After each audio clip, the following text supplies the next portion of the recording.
Les touristes viennent ici pour se détendre et ils consomment comme chez eux, ou voire plus. Or nous, on n'a pas d'eau. Combien d'eau consommez-vous en vacances et que devient-elle? Dans les régions d'Europe où l'eau se fait rare, des hôteliers cherchent à l'économiser, voire la réutiliser. On commence dans le sud de la France, en Occitanie.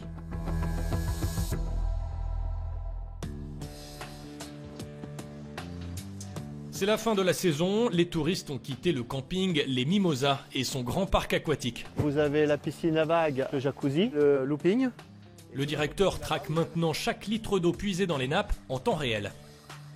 Chaque piscine a son propre compteur pour vérifier exactement ce qu'elle consomme et savoir où on peut faire des économies d'eau et où on perd de l'eau. Pascal Magnin dit avoir économisé 15% d'eau cet été. Il a testé des filtres de synthèse pour ses piscines. Il a changé les systèmes de douche et recyclé les eaux des jacuzzis individuels. Sa prochaine cible, les eaux grises des bungalows, un projet pilote. Donc là, vous avez le système douche, l'eau du lavabo qui est là. Ces deux eaux sont récupérées et traitées et renvoyées au niveau du sanitaire qui est juste derrière vous. Une démarche soutenue par la région Occitanie où le tourisme représente 10% des richesses. On fait des opérations fortes qui ensuite ont capacité à être développées dans d'autres sites. On est sur prévoir l'avenir, anticiper et faire en sorte que les politiques de l'eau nous permettent de nous adapter au changement climatique qui impacte la vie des gens, qui impacte la vie économique. Le camping a pris part à un projet européen regroupant des partenaires d'Occitanie, de Catalogne et des Baléares.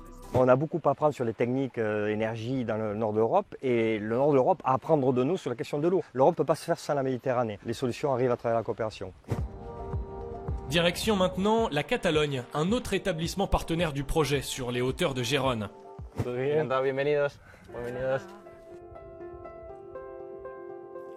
L'éco-hôtel Canbook consomme environ 2,5 millions de litres d'eau par an. Plus de la moitié provient de la pluie captée sur les toits.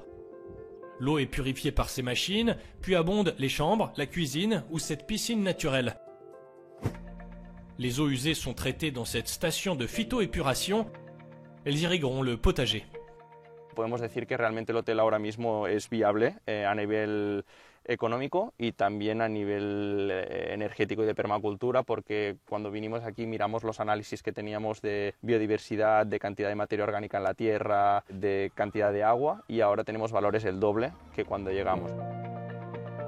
Les produits de la ferme sont servis au restaurant, les restes retournent à la terre et aux animaux, une inspiration pour l'économie circulaire des hôtels de demain.